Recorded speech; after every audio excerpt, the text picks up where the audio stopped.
역대상 4장 9절에서 10절까지의 말씀을 가지고 야베스의 기도라는 제목으로 함께 은혜를 나누고자 합니다. 오늘 우리가 읽은 이 역대상 4장의 본문의 말씀은 유다 지파에 속한 수많은 인물들이 등장합니다. 이 인물들은 오늘 다 한 사람 한 사람 이렇게 뒷조사를 하고 또 배경을 연구하려면 오늘 하루가 가도 부족합니다. 그래서 이 모든 사람들을 다 우리가 살펴볼 수 없지만 그 중에서 딱 한 사람 아주 중요한 인물이 나옵니다.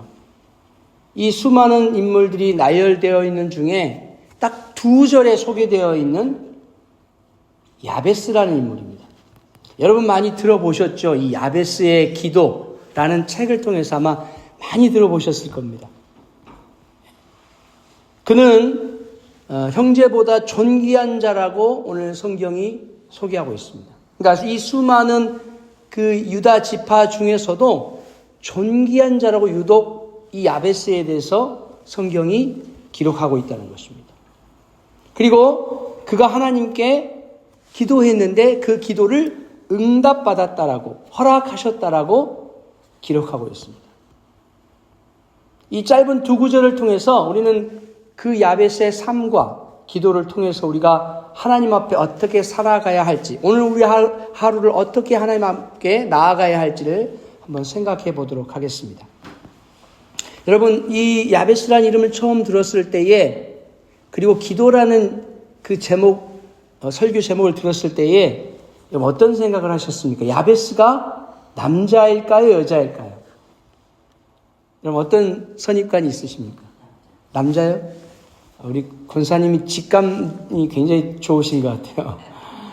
저는 처음에 이 성경을 이제 보기 전에는 야베스라고 하니까 여자인 줄 알았어요. 여성인 줄 알았어요. 왜냐하면 이게 그 기도하면 우리 여자분들이 대체적으로 기도에 좀 오늘 보세요. 2대1이잖아요. 여자분이 더 많잖아요. 항상 여자들이 더 기도를 많이 하고 기도의 강점을 가지고 있죠. 그래서 저도 처음에는 야베스라고 해서 이름 자체가 좀 이렇게 여성스럽다고 생각을 해서 여자인 줄 알았습니다. 근데 이제 성경을 연구해 보니까 이 야베스는 히브리어이기 때문에 히브리어 중에서도 남성형 이름입니다. 그리고 이 유대인들은 족보를 쭉 서술해 갈 때 여성의 이름을 잘 넣지 않아요. 아주 특별한 경우가 아니고서는.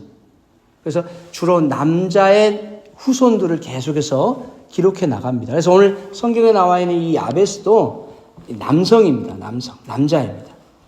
자, 이 야베스가 오늘 성경에 그 자신의 이름을 이렇게 써내려갈 때 야베스라는 이름은 히브리어로 고통을 의미한다라고 이야기하고 있습니다. 왜냐하면 그 어머니가 고통 중에서 그를 낳았기 때문에 그렇게 지었다라고 이야기하고 있어요.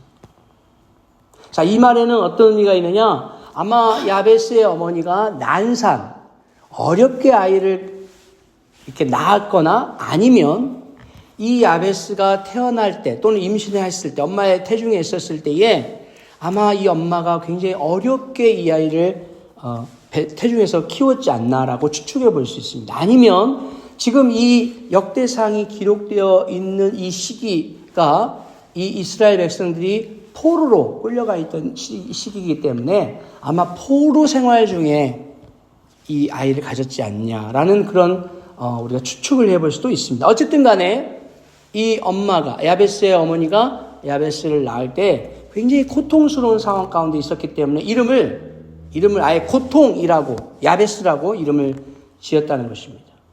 이름 자체가 고통의 상징이었던 그의 삶은 순탄치 않았을 것입니다. 그러나 그는 그의 운명을 받아들이지 않았습니다. 오히려 하나님께 나아가 기도함으로 삶의 방향을 바꾸었습니다. 여러분, 운명을 바꾸고 싶으세요? 하나님께 기도하시기 바랍니다. 인생의 물줄기를 바꾸고 싶으세요? 하나님께 부르짖어 나아가시기를 바랍니다. 이게 바로 성경이 말하는 삶의 원리입니다. 여러분 삶의 물줄기를 바꾸고 싶거나 내 삶에 어떤 고통의 문제가 있거나 내 삶의 운명을 바꾸고 싶을 때는 다른 방법이 없어요. 기도하시는 것밖에는 방법이 없습니다. 자, 그러면 오늘 야베스가 어떻게 자신의 운명을 고통이라고 하는 그 운명을 바꾸고 역전시켰는지 그리고 어떻게 기도했는지를 한번 보도록 하겠습니다. 야베스의 기도는 크게 4가지의 기도로 나누어집니다. 몇 가지라고요? 4가지. 첫 번째 야베스의 기도는 복에 복을 더해달라고 기도하고 있습니다. 그는 단순히 복을 구하는 것이 아니라 복에 복을 더해달라고 간구했다는 것입니다. 자, 여기서 이제 많은 사람들이 이게 복 달라고 기도하는 거 이거 기복신앙 아니에요? 라고 이렇게 이제 의문을 제기할 수 있습니다. 우리 일반적으로 기복신앙 하면 이제 부정적으로 생각을 하잖아요. 그러나 여러분, 하나님이 주실 수 있는 가장 좋은 것은 뭐예요? 복입니다. 복. 하나님이 우리에게 주실 수 있는 가장 좋은 것이 바로 복이에요. 때문에 우리는 하나님께 복을 달라고 구하여야 됨이 마땅합니다. 근데 기복신앙, 우리가 소위 말하는 부정적으로 생각하는 기복신앙이 뭐예요? 복을 주시는 분이 누구예요? 하나님이시잖아요. 그런데 하나님 위에 복이 올라가 있으면 그게 바로 기복신앙이 되는 거예요. 하나님을 먼저 찾지 않고 복을 먼저 구하는 것이 기복신앙이에요. 그러니까 우리가 기도할 때 우선순위가 뒤바뀌면 기복신앙이 되는 거예요. 우리가 기도할 때 그 기도의 주제, 그 기도의 그 순위, 1순위가 바로 복이 되어버리면 하나님이 아니라 복이 되어버리면 기복신앙이 되는 겁니다. 하지만 여러분, 하나님을 우선적으로 두고 그 하나님께 복을 달라고 구하는 것은 절대 나쁜 것이 아닙니다. 잘못된 것이 아닙니다. 하나님을 구하고 하나님을 찾고 하나님께만 복을 구하는 것. 이것이 바로 여러분의 운명과 여러분의 인생의 물줄기를 바꿀 수 있는 기도라는 것입니다. 자, 이것은 하나님께서 주시는 풍성한 은혜를 갈망하는 마음의 표현인 것입니다. 여러분, 운명을 바꾸는 기도를 드리려면 하나님께서 주시는 풍성한 은혜를 갈망해야 돼요. 그리고 간절하게 그 인생을 바꾸고 싶다고 하는 간절함을 표현해야 됩니다. 자, 그래요. 복 주시는 분은 누구시다? 하나님 한 분밖에 없다. 이러한 믿음이 필요합니다. 인생의 물줄기를 붙잡고 계시는 분은 누구다? 주님 한 분밖에 없다. 이 마음이, 이 믿음이 필요합니다. 자, 우리가 주일날 외부 고창우 목사님 설교를 통해서 우리가 함께 배웠습니다. 믿음은 바라는 것들의 실상이요, 보이지 않는 것들의 증거니. 이게 바로 믿음이에요, 믿음. 여러분, 하나님의 능력을 제한하지 마십시오. 하나님은 못해가 아니라 하나님만 하실 수 있어라고 믿고 기도하시는 것이 바로 믿음입니다.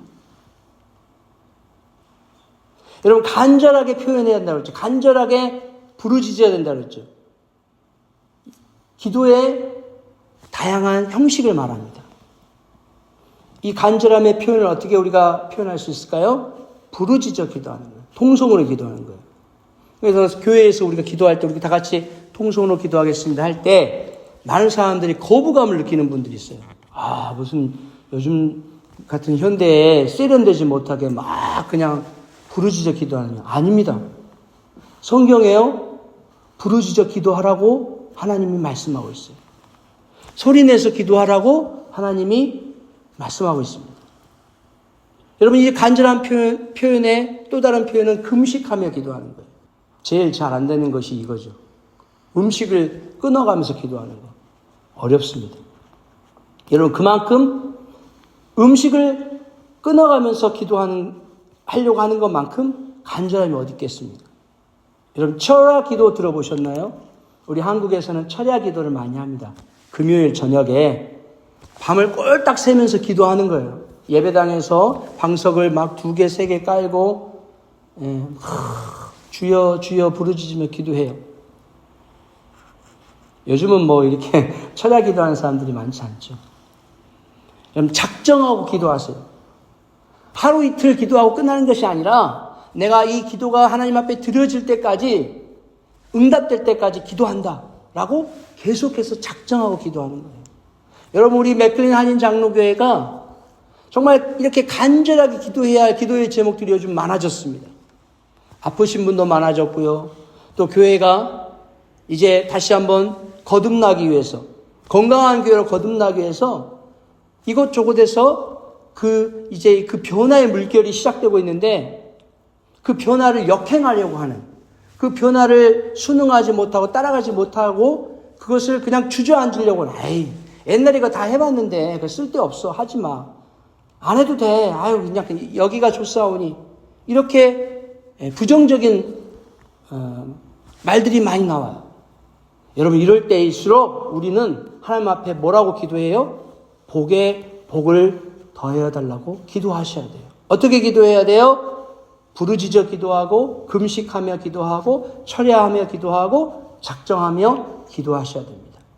두 번째, 야베스는 어떤 기도를 드렸느냐? 나의 지경을 넓혀달라고 기도하고 있습니다. 그는 자신의 삶의 영역이 확장되기를 원했습니다. 이것은 단순히 물리적으로 내 집의 사이즈나 내가 가지고 있는 땅의 사이즈를 확장시키는 것이 아니라 하나님께서 주시는 자신의 사명을 넓혀가는 것을 의미합니다. 여러분, 운명을 바꾸는 기도를 드리려면 여러분이 가진 것, 소유를 확장시켜달라고, 무엇을 더 채워달라고 기도하시는 것이 아니라 여러분의 사명, 여러분의 하나님께 맡겨주신 그 일을 확장하게 해달라고, 즉 무엇을 하게 해달라고 기도하셔야 되는 거예요. 무엇을 채워달라고, 무엇을 더 많이 달라고 기도하는 것이 아니라 내가 이제 무엇을 할 수 있게 해달라고, 내게 주신 그 사명, 맡겨주신 일을 내가 더 어떻게 하면 좋겠습니까? 라고 묻는 기도를 하셔야 되는 거예요. 이게 바로 나의 지경을 넓히소서라고 하는 기도의 의미입니다. 세 번째, 야베스의 기도는 주의 손으로 나를 도우사라고 기도하고 있습니다. 그는 하나님의 인도하심과 보호하심을 구했습니다. 자신의 힘이 아닌 하나님의 능력을 의지하는 겸손한 자세를 보여주고 있습니다.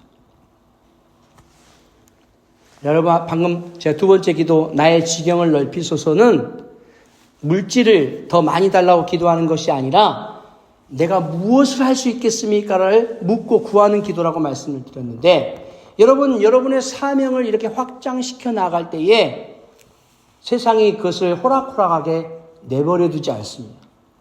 분명히 반대하고 여러분을 방해합니다. 여러분, 그럴 때 하나님 앞에 인도하심과 보호하심을 구하는 것이 바로 이 세 번째 기도인 것이에요. 주의 손으로 나를 도우사. 운명을 바꾸는 기도를 드리려면 나는 아무것도 할 수 없습니다, 하나님만이 하실 수 있습니다, 이렇게 기도하셔야 돼요. 하나님의 인도하심과 보호하심에 나의 전 인격을 맡겨드려야 하는 것입니다. 하나님이 내 인생의 길을 디렉션할 수 있도록 철저하게 의지해야 하는 것입니다. 내 생각과 내 고집이 하나님의 이끄심을 거부해서는 안 되는 거예요. 여러분, 하나님께 이렇게 해달라고 기도하시는 분들이 기도를 끝나고 나면 본인 생각대로 해요. 본인 결정대로 한단 말이에요. 하나님 도와주세요. 하나님 나의 지경을 넓히게 해주세요. 그렇게 기도하고서는 딱 기도에 눈 뜨고 나서부터는 자기 생각대로 인생을 살아가요. 여러분, 그렇게 기도하시면 안 돼요. 하나님 나를 도우셔서 나는 아무것도 할 수 없습니다. 나는 지혜가 부족한 자입니다. 그러니 하나님께서 내 길을 인도해 주시고 내가 오늘 어디로 가야 할지를, 무슨 일을 해야 될지를, 어떻게 살아야 할지를 깨닫게 하옵소서라고 기도하시기 바랍니다. 자, 마지막 네 번째로 야베스는 환난을 벗어나 근심이 없게 하옵소서라고 기도하고 있습니다. 그는 고통에서 벗어나 평안을 누리기를 원했습니다. 이것은 단순한 고통의 회피가 아니라 하나님의 평강을 구하는 간절한 기도였던 것입니다. 여러분, 운명을 바꾸는 기도를 드리려면 외적인 환경 변화를 달라고 기도하기보다는 내적인 환경, 즉 평안을 달라고 기도해야 합니다. 여러분, 상황과 형편은 수시로 변해요. 얼마나 빨리 변하는지 몰라요. 때문에 그 상황과 형편 때문에 우리의 마음이 어떻게 되죠? 늘 업앤다운이 심합니다. 사람의 운명도 마찬가지예요. 이 외적인 변화에 초점을 두잖아요. 그러면 오늘은 기뻤다가 내일은 또 슬플 수밖에 없습니다. 왜요? 세상이 여러분을 가만히 안 놔둔다니까요. 마귀가 우리를 계속 날마다 기쁘게만 하지 않아요. 오늘은 좋았지만 내일은 분명 우리의 발을 걸어 넘어뜨리려 합니다. 내 주변이 얼마나 나빠지든지 내 형편이 얼마나 좋아지든지 간에 늘 내적 평화를 유지하면 여러분, 그러면 어떤 눈이 열리는 줄 아세요? 여러분, 인생의 길이 평평하게 보입니다. 순탄하게 보입니다. 이것이 바로 하나님 앞에 우리가 구하여야 할 기도입니다. 환난을 벗어나 근심이 없게 하옵소서. 외부의 환경이 어떠하든지 간에 하나님으로부터 오는 그 평강을 구하는 기도를 드리시기 바랍니다. 여러분, 결론을 맺고자 합니다. 이렇게 야베스가 4가지의 기도를, 간절한 기도를 드렸는데 오늘 본문은 뭐라고 말합니까? 하나님께 응답받았다라고 이야기하고 있어요. 하나님께서 그가 구하는 것을 허락하셨더라라고 이야기하고 있습니다. 이것은 그의 기도가 하나님의 뜻에 합당했음을 보여줍니다. 그의 간구는 이기적인 욕망이 아닌 하나님의 영광을 위한 것이었습니다. 그는 자신의 고통을 넘어 하나님의 뜻을 이루기 위해서 기도했던 것입니다. 야베스는 고통이라는 이름을 가졌지만 하나님께 나아가 기도함으로 존귀한 자가 되었습니다. 그의 삶은 우리에게 큰 희망과 도전을 줍니다. 우리도 삶의 고통과 어려움 속에서 하나님께 나아가 기도함으로 하나님의 복을 받고 삶의 지경이 넓어지고 하나님의 인도하심과 평강을 누리는 삶을 살아가시기를 주님의 이름으로 소망합니다. 우리 한번 기도하시겠습니다.